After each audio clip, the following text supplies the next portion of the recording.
Senhoras e senhores, boa tarde. Dando continuidade ao quarto workshop internacional, daremos início à próxima mesa redonda, cujo tema é Convergência Regulatória, como torná-la possível. Como moderadora e coordenadora dessa mesa, convido a professora de pesquisa e diagnóstico da London School of Hygiene and Tropical Medicine, doutora Rosana Pilling.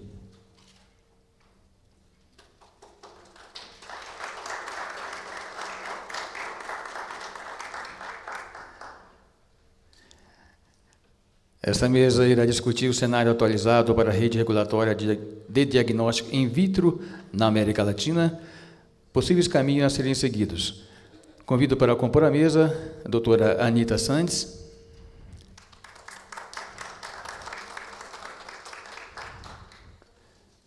doutor Carlos Eduardo Gouveia,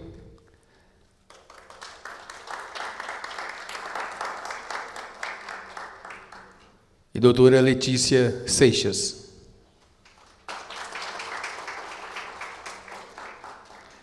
Com a palavra, doutora Rosana Pilling. Good afternoon, everyone. It's actually a little bit dangerous for me to sit in a comfortable chair after lunch. So, Anita, you have to poke me if I fall asleep. I think that for this session, we're going to make it a lot more interactive. But first of all, I'd like to call on Carlos to give a presentation of the history of where we have come from and to guide our discussion. Carlos.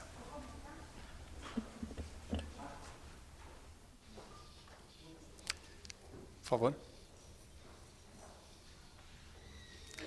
Bom, a ideia agora é fazer já um pouco um resumo do que nós discutimos e vendo também um pouco a evolução que o mundo tem passado, pela qual tem passado na área de diagnóstico in vitro e medical devices também. A apresentação que a gente vai fazer agora, ela traz um pouco desse histórico e ela partiu exatamente daquele momento em que os países, com as suas agências ou suas autoridades regulatórias nacionais, já tinham se estruturado, ou começando a estruturar, principalmente em medicamentos, era o mais comum, começaram aos poucos a ir para a parte de dispositivos médicos, medical devices, de uma forma geral.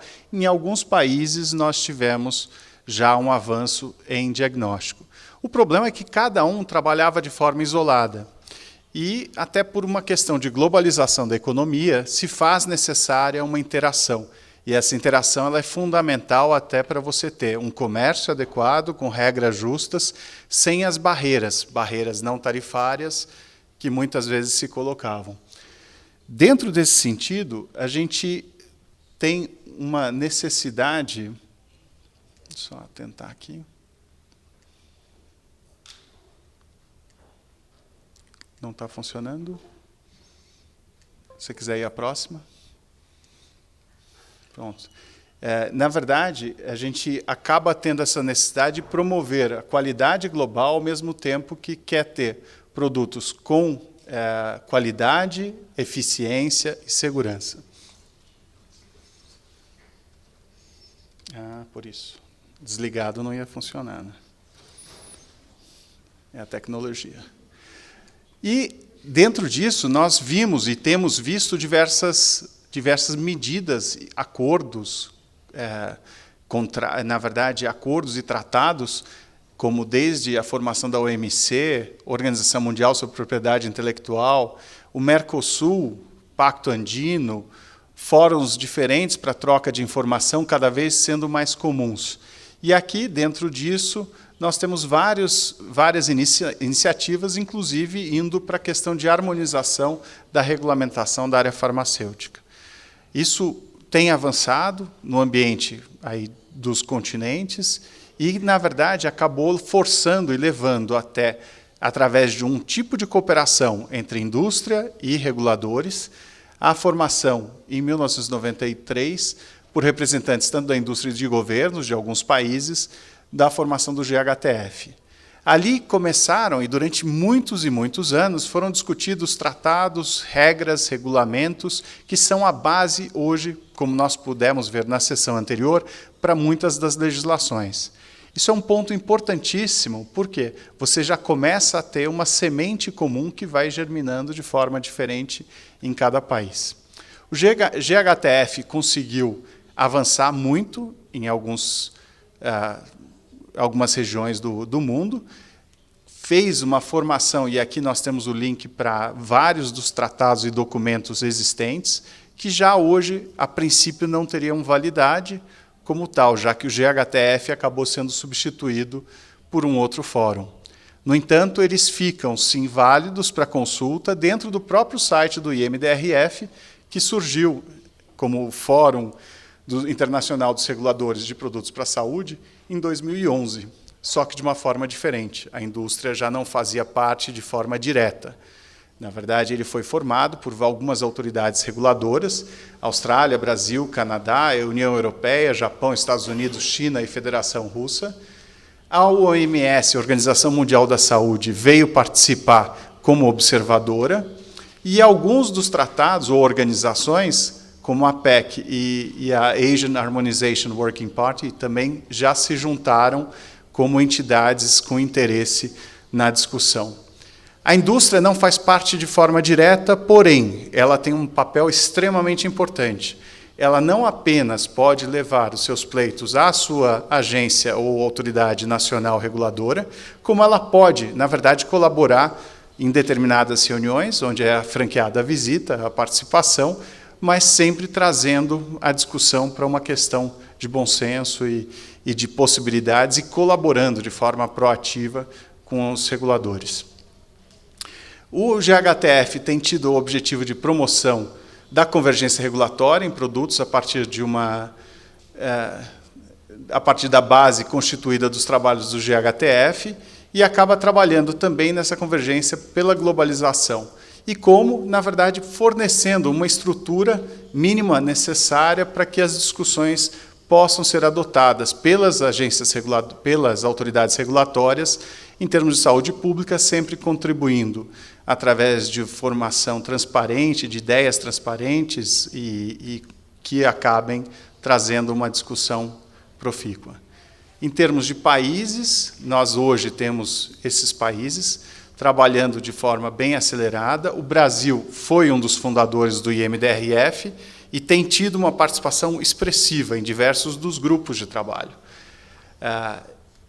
E quais são os grupos? Na verdade, nós temos desde o RPS, que é a Submissão Eletrônica de Registro, o Regulated Product Submission, o Programa de Auditoria Única para Dispositivos Médicos, que é um grande avanço em vários aspectos, que é uma única auditoria para a gestão de programas de qualidade, para certificação e poder fazer uma pré-qualificação. Identificação única de dispositivos, o UDI, normas técnicas reconhecidas para fins regulatórios e o programa de intercâmbio dos relatórios entre as autoridades nacionais competentes, o NCAR. Essa apresentação é uma apresentação que a Anvisa fez há poucos meses atrás, apresentando todos os grupos de trabalho, combinada com uma outra também que tinha sido feita pelo Dr. Klasman.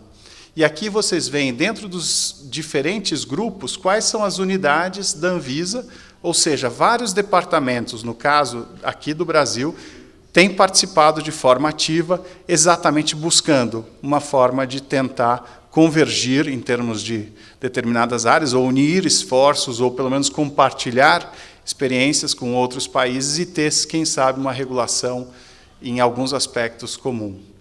Né? E aí são os 6 diferentes grupos. O fato é que entre o pré-mercado e o pós-mercado existem diversas áreas em que é necessário se estudar e avaliar quais seriam as melhores formas de você trabalhar para o futuro. E, dentre uma delas, no pré-mercado, o RPS. O RPS não é um software para submissão eletrônica da solicitação de registro ou cadastro, mas sim é um padrão para envio de mensagem, protocolo de comunicação desse HL7, que é o Health Level 7, para submissão eletrônica de informações relacionadas a produtos regulados. Basicamente, a gente começa a ter uma situação em que não adianta um falar uma coisa e o outro entender outra completamente diferente. É sim importante você ter uma forma, através de um sistema adequado, que você consiga ter o mesmo entendimento, mesmo que em línguas diferentes. Então, ele começa a trabalhar um contexto no qual a mensagem vai ser submetida e vai ser entendida da mesma forma, não importa qual a língua do país, ou muitas vezes até algumas características locais. Nesse sentido, se começa a sistematizar.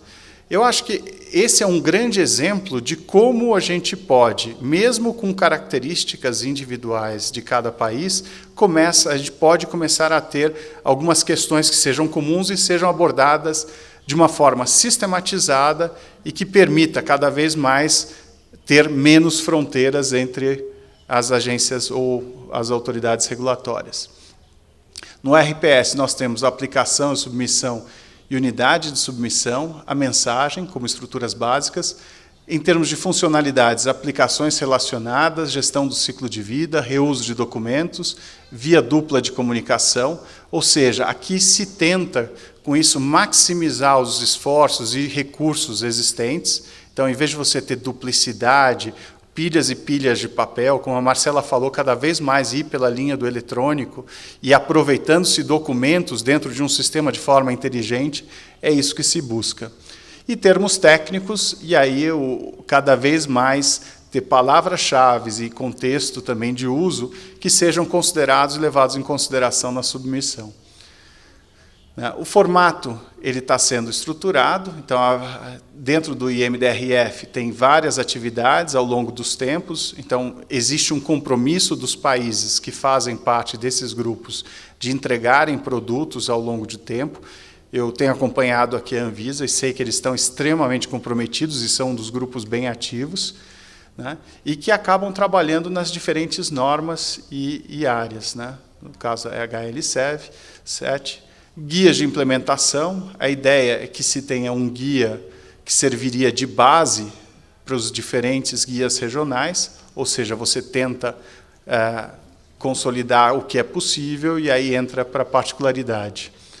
E o vocabulário, que é uma questão importante. Em algumas situações você tem que ter vocabulários que sejam regionais. Cada país mantém o controle. Outros que vão ser, no contexto de uso, harmonizados no âmbito do IMDRF. E mesmo o submission type, muitas vezes você pode ter regional também, cada país mantendo o seu controle.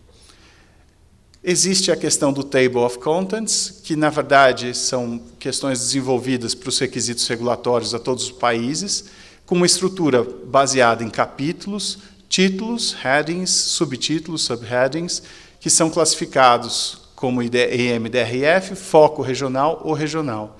Conteúdos comuns, conteúdos regionais, e deve ser interpretado usando uma matriz de classificação.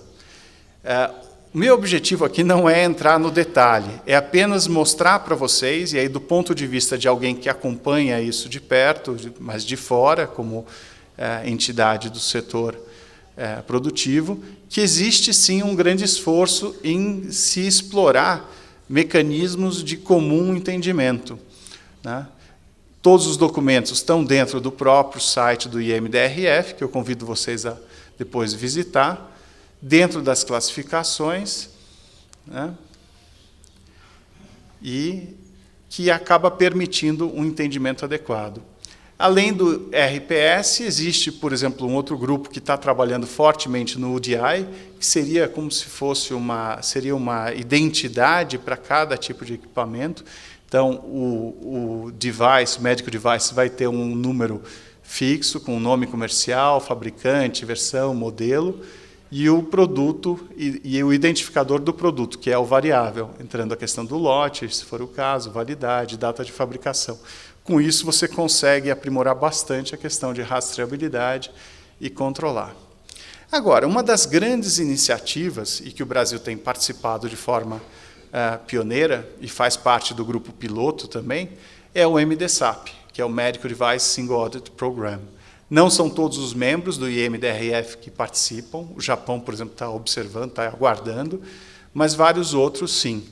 No caso, o TGA da Austrália, o FDA dos Estados Unidos, Health Canada e o Brasil já acertaram o que alguns anos atrás seria impossível de se pensar, mas já acertaram qual seria um protocolo mínimo da inspeção, quais seriam os conteúdos mínimos, e a partir daí foram se agregando os interesses de cada país. Então a ideia é que um inspetor, na verdade o grupo de inspetores, que podem ser externos, e aí eles começaram avaliando pelo próprio Canadá quais eram os organismos certificadores que na verdade gostariam de participar, foram escolhidos. Esses organismos certificadores vão fazendo algumas inspeções ainda num caráter de piloto, sendo que os países podem até acompanhar para dar o feedback e fazer os determinados ajustes.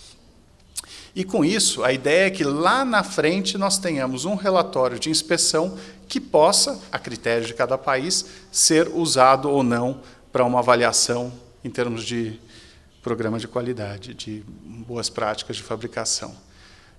O fato é que a gente aqui já está mostrando um grande esforço de compartilhar as tecnologias, serviços para melhorar a segurança da vigilância de dispositivos médicos de forma mais eficiente e que também seja menos onerosa para a indústria.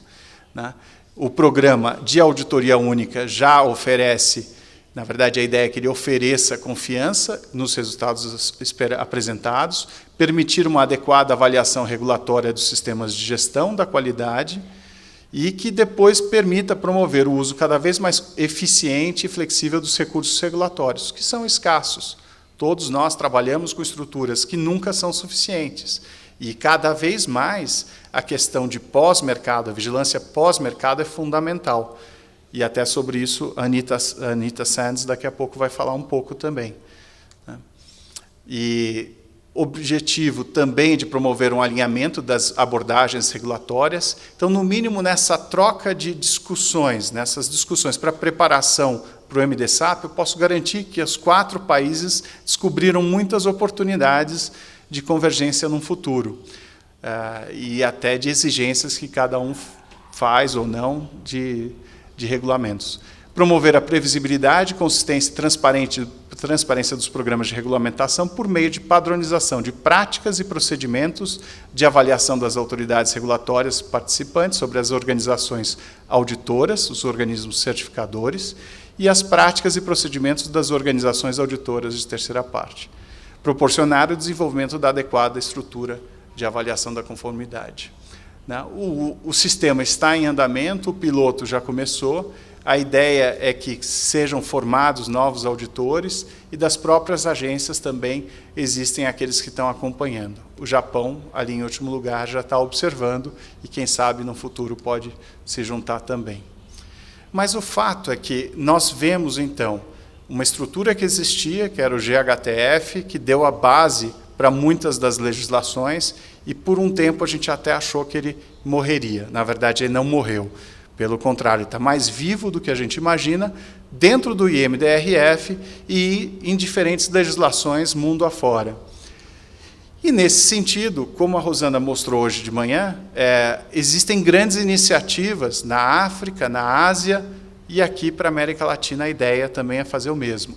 E nessas iniciativas, vocês depois vão ter acesso à apresentação e podem ler depois com calma, que eu daqui também não consigo ler, I cannot read from here. A ideia é o quê? Aproveitar-se os vários trabalhos dos grupos, dos SGs, 3, 5, do GHTF, e fazer uma base para a legislação regional, que é um pouco o que está sendo feito na África, com os vários grupos de países. Então, já estão começando na submissão de um único registro, isso já é uma ideia.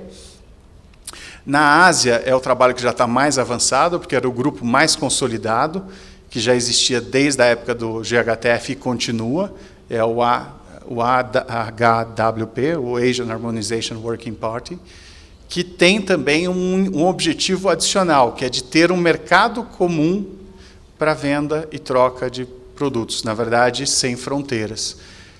Então, a ideia deles, e I think it's 2017 that they should have a common market, que acho que eles deveriam ter um mercado comum, se eu não me engano. Então, eles estão trabalhando fortemente para essa questão da convergência regulatória para permitir esse mercado comum. E no caso da América Latina, esse é o 4º evento que nós fazemos. Temos tido vários países participando, desde El Salvador, Panamá, Honduras, Guatemala, Chile, Paraguai. Em diferentes momentos, todos participaram. Então, já estão sendo expostos a uma discussão cada vez maior sobre a necessidade de, na área de diagnóstico, termos um trabalho comum. Então, é isso que a gente agora quer continuar fazendo, e o que a gente vai discutir um pouco nessa mesa redonda é o que fazer a partir de agora, que realmente tem muito a ser feito. Para isso, a entidade está sendo formada, a ALADIV, Aliança Latino-Americana para o Desenvolvimento do Diagnóstico in Vitro, que não é nada se não contar com a participação ativa e colaborativa de todos vocês, sejam acadêmicos, sejam reguladores, sejam pesquisadores, sejam indústria ou governo. Nós só vamos conseguir realmente fazer alguma coisa se trabalharmos em conjunto, seja nessas questões de pré-mercado ou mesmo de pós-mercado, como a Anita vai falar daqui a pouco. Obrigado.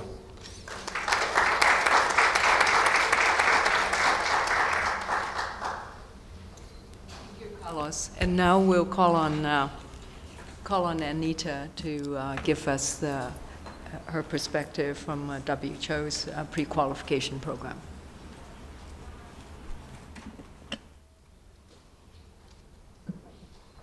Okay, so this is a little presentation I had prepared earlier. We were going to have a panel discussion, but I thought it might be nice for me to perhaps expand a little bit on the 1 or 2 slides that I spoke about earlier this morning about some of the work we're doing on post-market surveillance. And I think it's sort of fair to say that this is really a new area of focus for a lot of regulatory agencies and also for WHO. We've often been much more concerned with the pre-market assessment and really being the gatekeeper at the start of the process. But we all know that quality over time may change, and so it's very, very important that post-market surveillance is part of any regulatory function, including the pre-qualification program. The reason being that, you know, as I say, sometimes problems with safety, quality and performance may not be apparent when we're doing that pre-market assessment. If we're doing a very small-scale laboratory evaluation or small-scale field evaluation, you often don't see problems with quality or with performance until it's in a larger population, and we're talking about thousands and millions of tests rather than just a few hundred. We know that it might only arise once it's on the market, so even the best pre-market assessment may not capture issues. However, the ISO certification, ISO standards do all describe the role of post-market surveillance, so ISO 9001, as well as ISO 13485, But there's also another ISO standard on risk management, 14971, and risk management is very much linked with regulation of medical devices, including IVDs, and certainly it's very much a part of post-market surveillance. So the main description of what is post-market surveillance, it's the sort of activities that you undertake to detect, investigate and act on any issues. It sometimes may lead to what we call a field safety corrective action. A lot of the terminology I'm going to use in this talk is what I call regulatory speak, and sometimes it's a little bit hard to digest, but nevertheless it's the internationally agreed terminology, and we're going to take it moving forward. And I'll have a few definitions in a minute to describe exactly what I mean by that. But I showed this flow chart earlier on today about how WHO sees post-market surveillance. And as I mentioned, we're in the process of writing some normative guidance. And when we thought about the document initially, we thought, we'll just write a normative document that can count for any IVD, irrespective of the format of the IVD, the analyte. This is something that could be used all over the world. And we soon realised that if we take a risk-managed approach, that becomes very, very difficult. And so we've had to sort of restrict our guidance to the products that are within the scope of the pre-qualification program. So that's HIV and malaria products, hepatitis C, hepatitis B. The reason for that is that we have a lot of information of the pre-market assessment that we can carry over into the post-market. So just to talk a little bit about definitions, because it's very important, we have to adopt a lot of the post-market surveillance guidance from medical device guidance. And medical devices are a very diverse category of products. They can be things like a heart pacemaker or a tongue depressor. They're often devices that are directly put into the body or onto the body. So when there's a problem that causes harm to a patient, it's very direct, it's very easy to see, whereas for an IVD it's indirect. So you might get a false negative or a false positive result, but does that actually result in death or deterioration of health? And this word adverse event is very often used. Sometimes people call it an incident, and when you hear the word vigilance, you often hear the word vigilance. Vigilance refers to the monitoring of adverse events. And adverse events are when a product defect leads directly or indirectly to serious medical consequences, namely death or serious deterioration in the state of health of the patient, the user, or another person. And we would normally classify them as either mild, moderate, or severe. However, in the context of IVDs, we kind of want to take a bit of a broader view. So we actually incorporate adverse events under complaint, and a complaint can actually be much broader. So it's adverse events plus any other sort of complaints. So the delivery didn't arrive on time, the delivery was not in the required storage conditions, they delivered something you didn't ask for. These are all aspects of post-market surveillance a manufacturer needs to be aware of when they're not complying with requirements. And that's obviously any communication that alleges there's been a deficiency in the quality, durability, reliability, safety, efficacy, or performance. So as you can see, a complaint could be just about anything. It's a very broad definition. I just previously used the word field safety corrective action, and it's even a term that for me is sometimes hard to get the head around, but it's really the action that's taken by a manufacturer to reduce the risk of death or deterioration of health. And this is where this risk management comes in again. And so a field safety corrective action is when there's a defect in the product that leads to a higher than acceptable risk associated with the use of the product. And a field safety corrective action could also be called a recall. So that's a very common field safety corrective action. It's a corrective action that makes things safer in the field, if you want to think of it like that as well. So it might be a recall where the tests are returned to the supplier. It might be that something is changed about the product. This happens very often if the instructions for use are not very clear. We've had this recently with a number of complaints where the reading time was not very clear and the tests were being read too early and it was leading to an increase in false negative results. So customers are sort of alleging, this test is not good quality. And we asked a bit about how are they reading the test, and they said, well, as quickly as possible. And when we went and investigated, there wasn't actually data to support reading the test after 1 or 2 minutes. You really did need to wait the full 15 minutes. So we asked the manufacturer to do a field safety corrective action, which was a modification of the instructions for use. They sent out alert to all of the users of their product, and we now know that they're reading the test at an appropriate time. Obviously, to have this sort of field safety corrective action, you need to have a way in which you inform users. And this really is the obligation of the manufacturer because they know who all their distributors and agents are. Those agents and distributors know exactly who are the customers that have the product. We feel it's important that only the affected users are informed. We don't see that there needs to be a worldwide broadcast across every internet site and WHO site that there's been this event. It should be really the manufacturer informs affected users, and we actually do ask for evidence of this. When we do our pre-qualification inspection, we ask a lot about how they deal with complaints, and if they've ever had to do a field safety corrective action, we actually ask them for the email list that proves or shows that they emailed it to people, and we actually make sure they ask for confirmation of receipt of the email. We know it's we could probably do more, but in the end we have to be reasonable as well. So So here's the field safety corrective action. So this is actually the official communication, and there already exists GHTF documents on what should be the content of field safety corrective actions. So we've just sort of operationalised that in our guidance and sort of put it into what the notice would actually look like and the sorts of important information that should be there. This should also be sent to NRAs where where the product is supplied, because if there's a problem in one country, it's likely that it might be in another country as well. So it's just to make sure that the feedback of information is a loop that's closed. So now I'm just going to go through, now we've sort of defined a little bit the terms, I'm going to go through a little bit about how WHO sees post-market surveillance, and really one of probably the first step when implementing post-market surveillance is complaint reporting. So obviously that's once a problem has occurred, a user or a procurer, implementing agency may have noticed a problem, and they can report that to WHO or to the regulatory authority, and we would ensure that the necessary field safety corrective action is undertaken and that other users are notified. This is very hard to see, but you will get the slide set.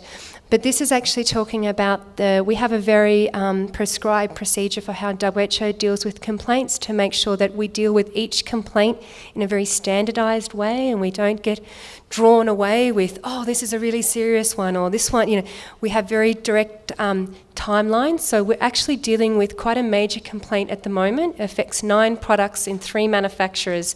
So we're currently only really at this first stage where we've received the complaint forms, and we've actually sent the complaint form onto the manufacturer, and we're waiting for this blue section. So the light blue is WHO, where we're reviewing the complaint, talking with the end user to see if we can get more information about the scope and the scale. So is it every lot affected, or certain products, certain lots, certain consignments, to try to get an idea of, as I said, the scale.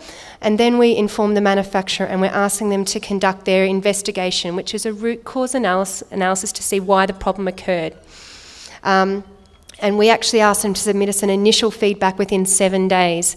So I made sure that 7 days didn't occur when I was here. It's actually for next Monday. So when I get back to the office, hopefully we'll have some investigations. And we're going to work with the companies. We have a pretty good idea of what the problem may be, and we have a pretty good idea that of what the field safety corrective action will be.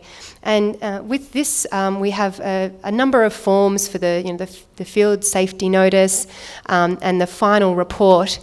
We then actually need to make sure that the feedback loop is closed, so that the originator of the complaint knows the outcome, knows what the investigation was and what the field safety corrective action is. And also we have a number of stakeholders, CDC and USAID on behalf of the US government procurement, UNICEF, UNITAID and Global Fund, and so we actually inform them all as a matter of course as well. And so that's how we deal with complaint reporting. WHO's role, in many countries where there isn't regulatory capacity for post-market surveillance, we're sort of stepping in to sort of fill the niche until that capacity is developed. So we keep an eye on the manufacturer, we support them as well as monitor them to make sure that they've reviewed their risk management of that product, risk assessment of that product, and we look a little bit at following the investigation in terms of its course, its conduct, its progress and its outcome. We've noticed in some companies that when budget cuts occur, sometimes the scientists are the first ones to go, and they're really the ones that you need at this point in time to investigate, to generate a study protocol to investigate an issue. And obviously we want this to be done very quickly, particularly if there's orders already pending in the system, or if there's product that's already out there in the field. And if we feel that the manufacturer is not going quickly enough to rectify the problem, so recently we had a manufacturer who said, it'll take me 6 months to deal with that. And we said, well, we'll issue a notice of concern on our website that goes to everyone in the world, sort of flagging this, highlighting this as a problem, and sure enough, within a week, I actually had some action. So we don't really like to take that route if we can possibly avoid it. But it is also true that sometimes users don't quite know how to deal with the field safety notices and the information. Sometimes they don't know how to participate in a recall or how to, so we can give users additional guidance. The proactive arm of lot test of product post-market surveillance pertains to trying to identify a problem before it happens. So I was just talking then all about reactive. So the problem's already happened, we've seen it, and now we've got to try to deal with it and reduce the risk. This takes a different approach, and this is, this could be more easy or more difficult to implement, but it is lot testing, and it's really done very rarely. The reason being, in fact, only probably really within the European Union, and we heard a little bit in Cuba as well. And the reason why it's not done as a matter of course in most of the developed world is that we're working with accredited labs, with certified users, working under a quality management system, that are participating in proficiency programs and running QC.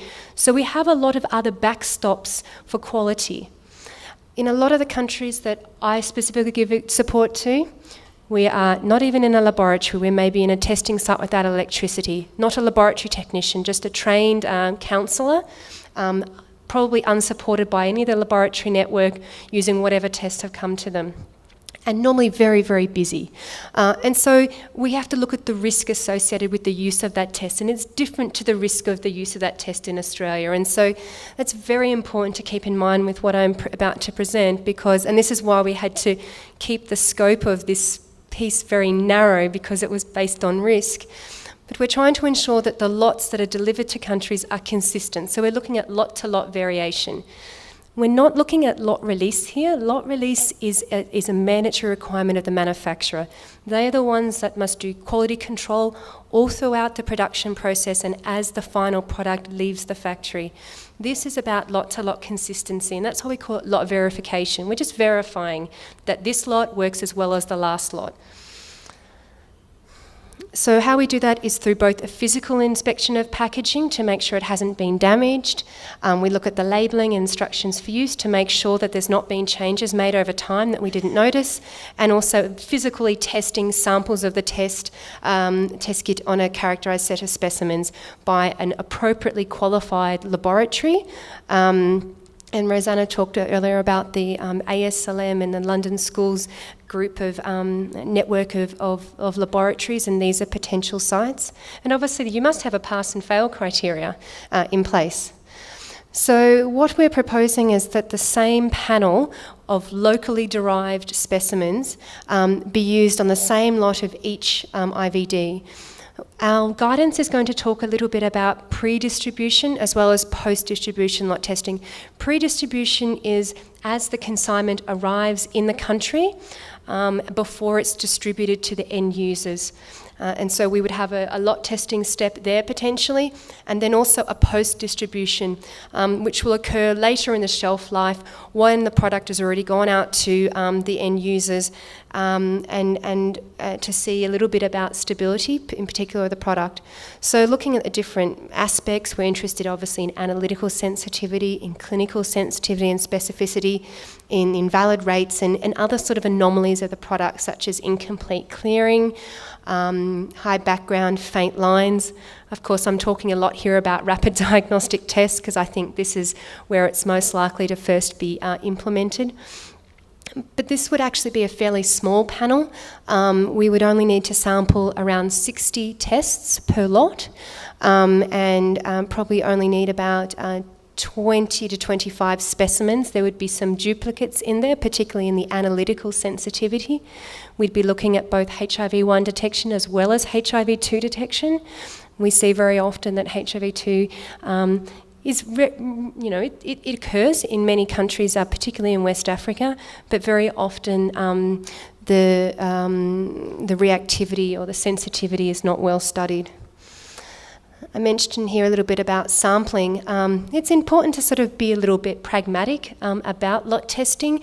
It's supposed to be a way that we're surveilling in a risk-managed approach the quality of the test. It's really not possible to test every single lot. So it really does need to depend a little bit on the size of the lot and your previous experience with a test. You might start off with sampling systematically each lot as it comes to country, and if you have an experience with good results, it's always acceptable, then you might be able to pass on to random sampling of your pre-distribution. And also for the post-distribution, I mean, that has to be random. You can't sample every lot that's ever gone out. But obviously that's a little bit more difficult if you see a problem because the kit's are already out there, so you can't really recall. And just in terms of the WHO guidance, and this is my last slide, we have, as I said, a number of standardised reporting forms, so how to report the complaint, how the manufacturer should investigate the complaint and how they should report that, the field safety corrective action and information around the lot testing, just to try to make it as standardised as possible, and so that countries that are, NRAs that are beginning post-market surveillance, that we all adopt the same sort of reporting forms and the same sort of process right from the very start. But we really do welcome your feedback about this. I've already spoken to a few people saying that we'd very much like you to be part of the review process. This will go out for public comment as of the start of December, and there'll be a 1-month period for public review. So I'll probably be in contact with some of you by email to ask you to help us review it. Unfortunately, it's just in English at the moment, but I hope that's okay. So thank you.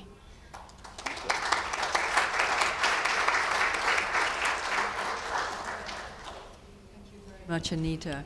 And now our last member of the panel is actually the most knowledgeable in terms of regulatory affairs, Letitia from previously from Anvisa. We're not going to ask Letitia to give a talk, but she will be a member of the panel to answer questions that you may have. And so now until 3 o'clock, we are having this open discussion with all of you about all these issues that we've listed here, the IMDRF, the submission of a common dossier, a single audit program, access to health technologies for IVDs, post-marketing surveillance, and ALADIV. So all these topics are open for questions and discussion. And when you, are there microphones in the audience? Okay, and when you ask a question, could you tell us where your name and where you're from? Anybody with a question? A discussão ela é interessante porque a gente vê diversos mecanismos que já existem e que permitiriam, de alguma forma, essa utilização de esforços conjuntos para se atingir o mesmo objetivo. Eu acho que o IMDRF é um bom exemplo. O Brasil está seguindo, nesse caso, por exemplo, no MDSAP, que acho que é o exemplo mais concreto que a gente já vê. Os outros, a Marcela até mostrou, já estão em consulta pública e logo vão virar novos regulamentos, mas a gente vê um grande esforço que pode ser feito para, de uma única visita, uma única inspeção, vários países aproveitam o relatório dessa inspeção como uma base sólida, confiável, para uma decisão a ser tomada se o produto pode ou não ser registrado, se ele vem ou não de uma empresa que tem um sistema de qualidade bem instalado. Eu ainda enxergo que essa possibilidade de utilização do IMDRF, ela teria muito espaço até para ser adotada por outros países. Hoje, para ser um membro, você tem que ter no mínimo uma estrutura do IMDRF, você tem que ter uma estrutura de pessoas, tem que ter recurso para poder viajar, participar de 2, 3 reuniões ao redor do mundo, às vezes no Japão, nos Estados Unidos, e nem todos os países, como nós vimos, têm estrutura até de pessoas. Às vezes a estrutura para diagnóstico ou de dispositivos médicos é de 2, 3 pessoas. Em outros países não existe nada. Então, o que eu vejo como uma possibilidade, e até a ideia de ter convidado outros organismos, como a Organização Mundial da Saúde, CDC e outros tantos, exatamente ver como que a gente pode unir esforços e tentar construir um caminho diferente. No caso do MDSAP, a Organização Mundial da Saúde tem uma estrutura de pré-qualificação, que ela, na verdade, tem uma relação diferente, talvez, do que seria a auditoria do MDSAP, mas já é muito próxima. Isso em primeiro lugar. Em segundo lugar, a OMS ela participa do MDSAP, na verdade do IMDRF, como observadora.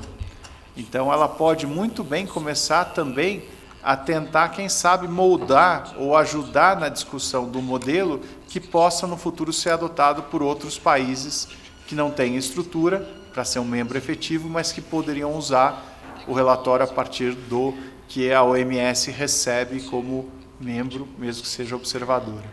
Então, isso é até um ponto que eu levanto, e eu gostaria da Anita fazer seus comentários.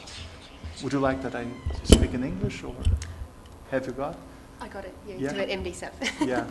How do you see it possible for the future, to use the report Yeah. for for countries that are not members? Yes, no, it's true what Carlos has said, that WHO is very, very interested in further leveraging the MDSAP program, and we're very interested to see the results of the pilot. We've been following that very carefully, and it's very much true that we do intend to apply and to be able to participate, and so we're more than willing to be able to change our procedures and processes. Luckily, in the pre-qualification program, we're a little bit less bureaucratic than a government, and we can do that, and certainly where it's obviously we have very strong technical backing of the IMDRF Management Committee steering group to back that. So I think that it's very clear that we also see that we need to participate in this harmonisation and this reduction in duplication. In terms of countries that are not currently part of MDSAP and not currently part of the IMDRF, don't give up hope. We work a lot with our medicines colleagues, and it's for some countries a 20 or 30 year path towards regulation. Sometimes it's very hard for it to happen, but you really need to stay very focused, motivated, and constantly working to be able to get the resources, both the human resources and the financial resources that you need to be able to be implementing best practice globally for regulation. I have to say that I've not always been so closely involved in the MDSAP discussions. Our lead inspector normally attends that special working group of IMDRF, but we will be looking for ways in which we can exchange the information of our reports to those countries that cannot be part of the MDSAP right now, but maybe will in the next 5 or 10 years. And this is the accelerated national registration procedure that I spoke about on my last slide, where we will look to be able to start to share certain parts of the assessment with regulatory authorities who wish to register pre-qualified products.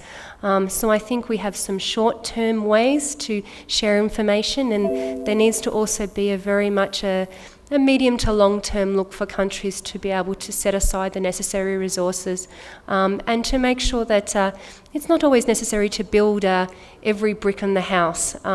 If there's one that's been well designed nearby, that you can certainly learn from the way it's been built. Thank you. Anita, I'd like to follow that up by asking whether IMDRF. Okay, is it okay now? Yeah. I'd like to ask if maybe Carlos knows whether IMDRF is going to share their reports or have them at least the public part of it published, so that countries can just look at that and be able to say, okay, I'm satisfied that this has already gone through approval. As far as I know, I don't think a very great level of detail will be publicly available.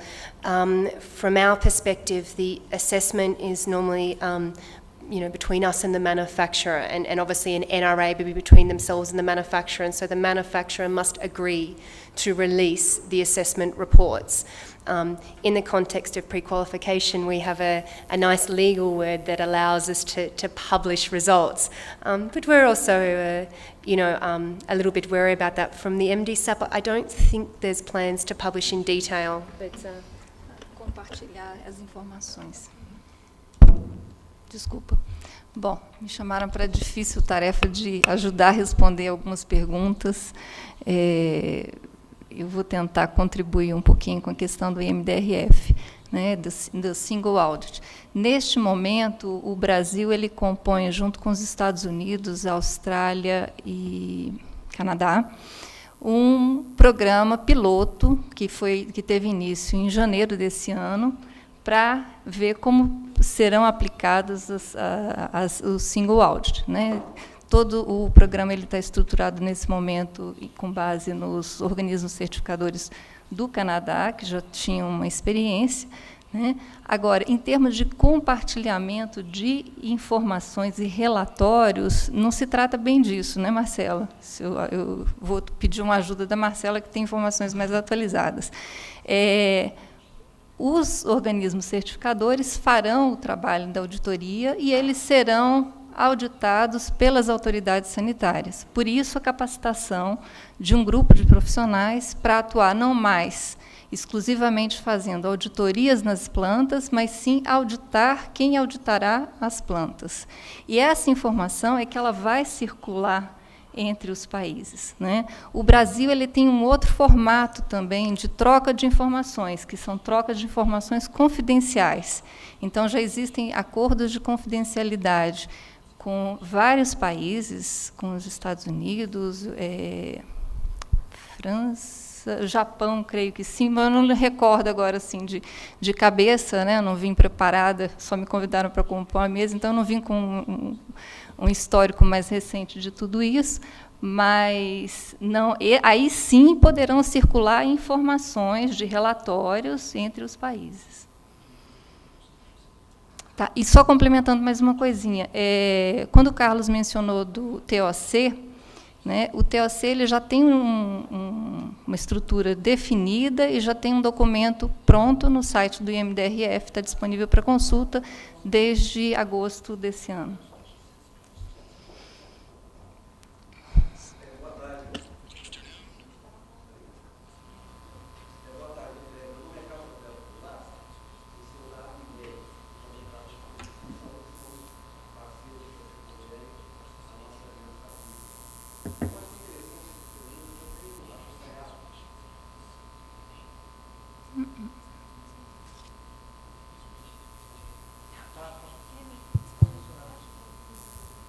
Eu tenho acompanhado as reuniões do IMDRF e esses grupos de trabalho que foram formados, citados aí pelo Carlos, na verdade, alguns grupos são fechados e outros grupos são abertos.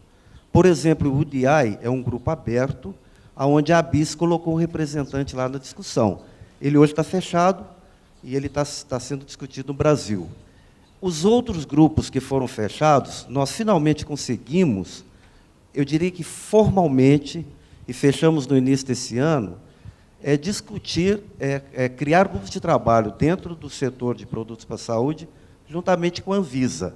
Então, se permitir, vou citar alguns exemplos. O RPS tem 2 anos que o Brasil, foram 2 projetos pilotos feitos pelo Brasil, onde teve o diagnóstico in vitro, teve até participação aqui da Fátima, foi muito atuante, e uma experiência de não in vitro.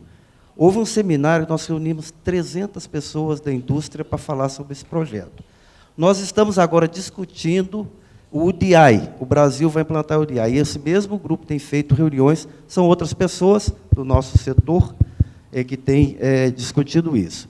No caso do MDSAP, que eu acho que foi uma solução excelente, já houve, na penúltima reunião do IMDRF, houve um seminário muito bem conduzido pela Kim, que é a coordenadora.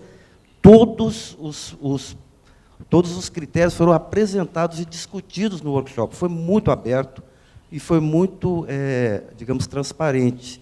O que ela apresentou na última reunião é que houve melhorias, por causa do projeto Piloto Canadá, já há alterações nos critérios, tanto para qualificar os terceiros, quanto até o próprio critério lá, os critérios de inspeção.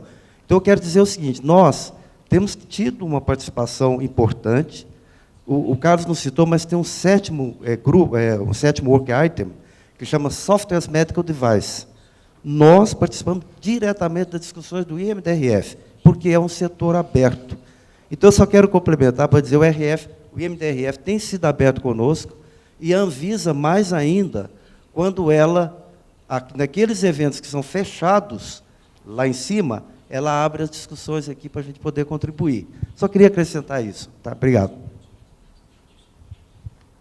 Thank you. And I'd just like to ask whether it's possible for the ones that are approved, so I'm not saying that all the reports should be shared, but at least the ones that have been approved, that got their approval, can be posted on the website with limited information, so that at least we know who got approved. It's a win-win situation for both the companies and for us to know that. So. Okay. Oh, sorry. I can't tell. So I'm just saying, I'm proposing that maybe only the approved ones get put on the website, so at least we know who has been approved, and it becomes a win-win situation for companies and for us to know that. Sim. Uhum.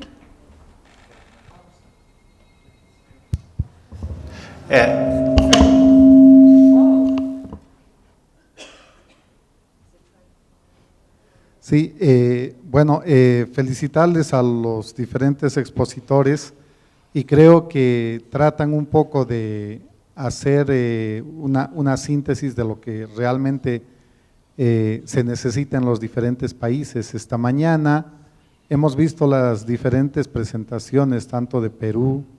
Perú mostraba que existían más de 1000 productos y yo internamente les preguntaba cuántas pruebas de VIH registradas tenían y me decían tenemos más de 150 o 200 pruebas. Y veíamos una cosa diferente con Chile, donde prácticamente no era obligatorio el registro de los productos. Y pues estuve pensando también estos días en enfocar mi presentación de mañana, y en Centroamérica vivimos una realidad.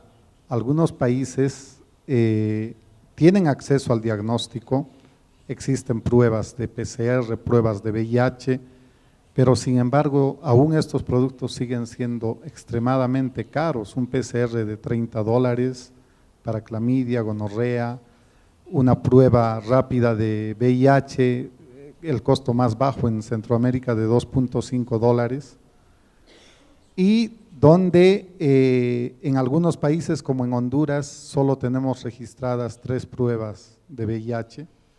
Entonces la población tiene solo la posibilidad de elegir 3 productos, A, B o C, y todos extremadamente más caros que $2.5. Entonces, frente a estas exigencias, la población no se beneficia, no mejoramos el acceso al diagnóstico, no hacemos disponible el diagnóstico a toda la población, y eso se traduce en problemas de desabastecimiento.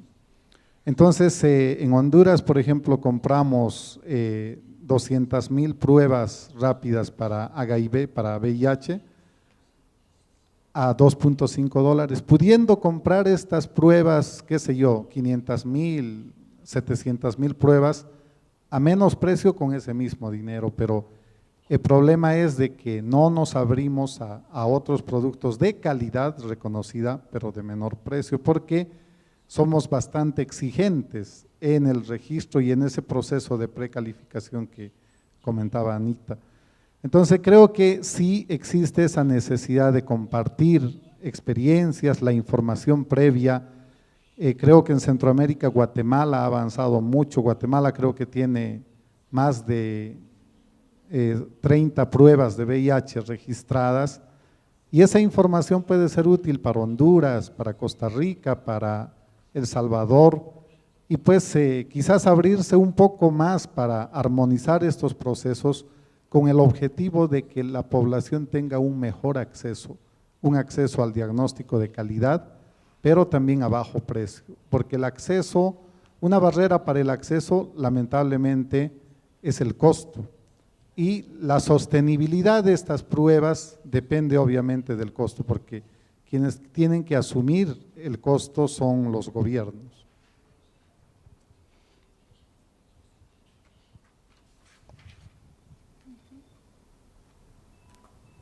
Well, certainly in terms of harmonization and being able to have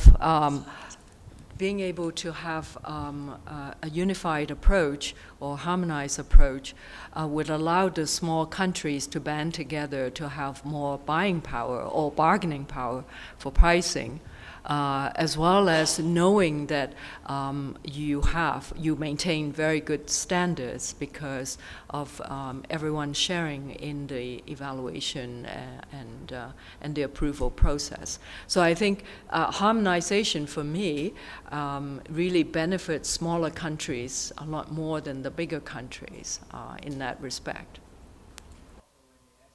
Fazendo também sobre vigilância pós-mercado. Os nossos países todos têm algum sistema que funciona de uma forma ou de outra, mas existe alguma coisa que já começa também a ter algumas redes internacionais de compartilhamento. E, por fim, existe um exemplo muito interessante da OPAS, que nos foi apresentado no passado lá no Tecpar, que era o REDETSA, que é a Rede de Avaliação de Tecnologias de Saúde, que também é um formato muito importante para a incorporação de uma determinada tecnologia que está disponível no mercado, a partir da experiência que é gerada em cada país e vai sendo retroalimentada pelo sistema. Então, esse já é uma rede que já está formalizada, existe uma estrutura que já começa a trocar informações sobre essas novas tecnologias e as suas incorporações nos diferentes sistemas de saúde dos países. Então, eu diria que nós temos já mais ou menos indicados quais são os caminhos que nós podemos trilhar. Agora, é muito importante ter um esforço de todos para que isso realmente seja tornado viável, seja possível. A OMS já indicando que existe um interesse cada vez maior para iniciativas como MDSAP possam ser compartilhadas de alguma forma. Qual vai ser a forma, como vai ser a informação, ela vai ser confidencial, parcialmente confidencial, o que pode e o que não pode, é o trabalho que tem que ser feito agora no fórum adequado, mas acho que já é um primeiro caminho. A questão da REDETSA, que já é uma rede de avaliação de tecnologia, já está aí disponível, acho que vale a pena nós descobrirmos um pouco mais. A questão de compartilhamento de dados de qualidade, os vários laboratórios, a gente também pode aproveitar a própria OPAS, a PAHO, aqui no caso da América, até para compartilhar. E, por exemplo, como o Ron hoje mostrou, o Centro de Saúde Global do CDC ele está espalhado pelo mundo. Quer dizer, quer uma rede mais fantástica e rápida na troca de informação do que essa? Então, nós temos, assim, os mecanismos que podem ser, se bem utilizados, podem acelerar bastante o acesso a diagnósticos de qualidade e a um custo competitivo pelos países que hoje não têm sequer um sistema regulatório ainda estruturado. Então, entre o nada e o perfeito tem uma grande distância. Como que ele pode diminuir esse caminho? É através de aproveitamento das estruturas que hoje já existem, né? Acho que é só complementar o que o Carlos comentou e que o Tinagiros também comentou com relação aos esforços que vêm sendo feitos mundialmente para a harmonização, né? Esse é o 4º evento, esse é o 4º workshop internacional de produtos diagnósticos e, na minha percepção, eu já vi que existem mudanças, né? Porque a gente vai assistindo uma apresentação e outra e vai vendo que já plantou uma sementinha de que está todo mundo caminhando para o que os documentos internacionais vêm direcionando, né? Então, hoje, eu assistindo a apresentação da doutora Liena, ela já mostrou mudanças no regulamento de Cuba, direcionando para a classificação, da mesma forma com o Peru, né? Então, a gente já vê frutos que são consequência de vários esforços mundiais, né? E aí a importância dessa aliança que foi formada em 2012, né? Porque ela congrega várias áreas, serviços, academia, regulatório, e com o mesmo objetivo, né? Então, muito embora o Brasil, em particular, já participe de fóruns como o Mercosul, como o IMDRF, ele também tem muito a contribuir nesse processo de tentar trilhar novos caminhos e tentar ver novas formas do mesmo objeto.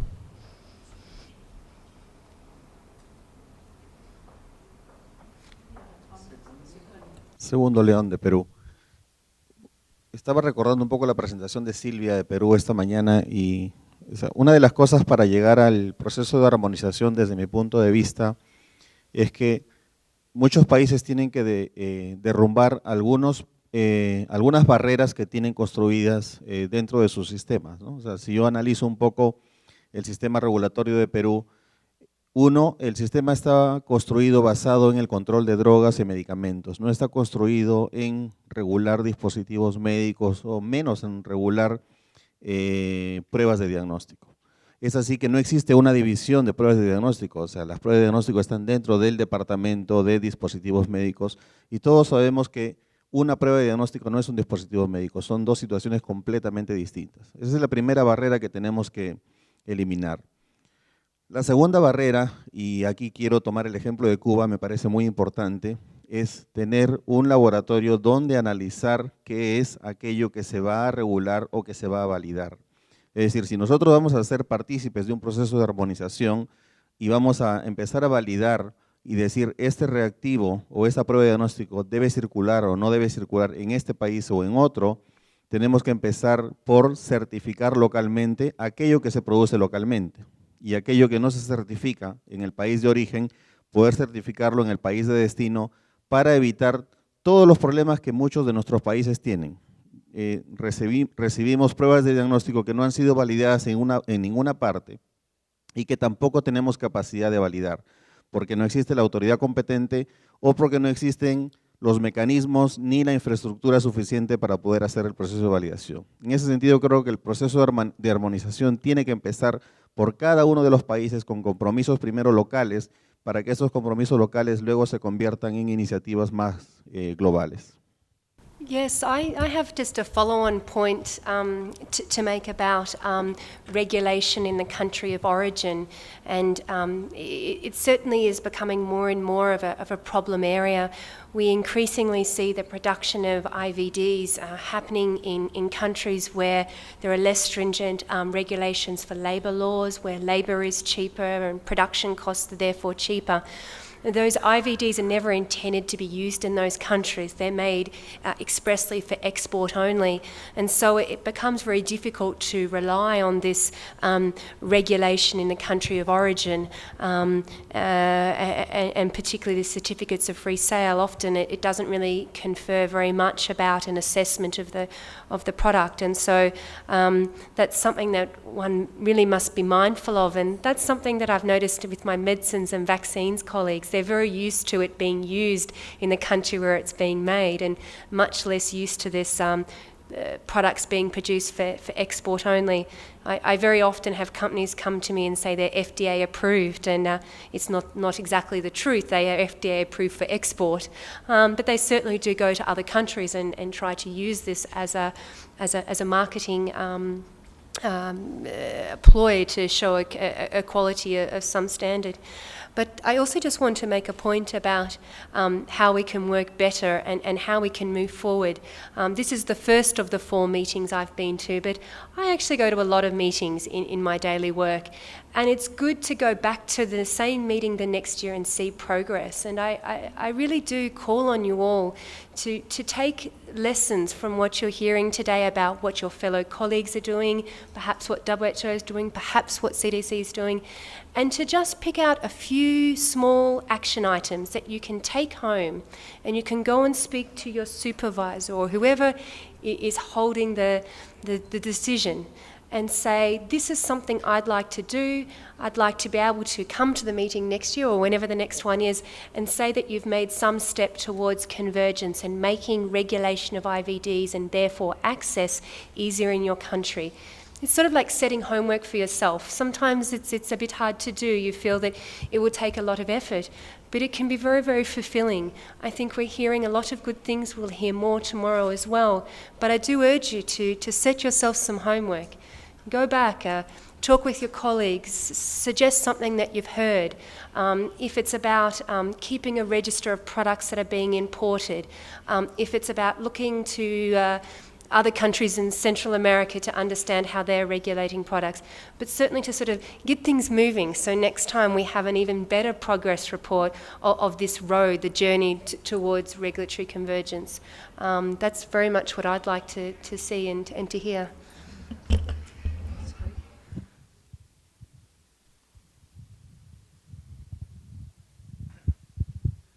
Thank you. Ron Ballard, CDC. There's another very good reason for harmonization, and that is today we've been talking largely about diseases of high prevalence, but there are many diseases which are relatively rare. And I know that certainly WHO spends an awful lot of its time concentrating in a few areas, but it's going to be absolutely necessary to be able to work together in order to be able to justify the development and distribution of tests for low prevalence diseases. We certainly found that with syphilis because it's actually very difficult to get completely characterized sera in order to be able to say, hey, this test works extremely well in early latent or late latent disease and or in neurosyphilis. And the FDA requires that kind of thing, unfortunately. And unfortunately, the commercial sources of sera or specimens are really, really poor in many cases, and they make a lot of money off the back of our lack of knowledge of what's possible. So please, I urge you to work together, not only for the common diseases, but also for the rare diseases too. Thank you, Ron. That's really important. And at the break, I was talking with somebody from the Federal University who said that they have a test for leptospirosis. Now, that's important in many areas of the world, but maybe not very high prevalence at any one time. And being able to have information on the validation of the performance of these tests in the right populations, done very well with enough sample size to really have very good confidence intervals around a point estimate of sensitivity and specificity is really important. And I remember also when I was in China several years ago, the director of the CDC said to me, you know, China has essentially eliminated plague, but now and again we have an outbreak and we need to know whether, you know, to rule out plague. But in China, no company would produce that anymore. And so we don't have access to it. There's none registered. on our, in our country. And so I think for outbreak investigations, also this is an important thing, Lassa fever, etc. All these important public health, but often rare diseases. We need to think about how to make it work.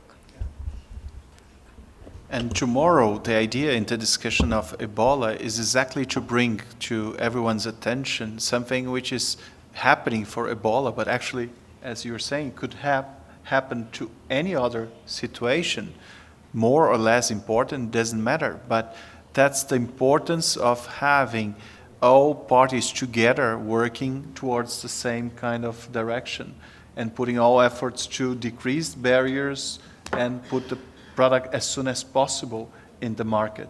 And Rosanna, you always show very interesting slides indicating that the longer we take, more people are going to die. And that's exactly the case for Ebola. The longer we take to develop a proper product to place in the market, safe and with efficacy, the more people are going to suffer.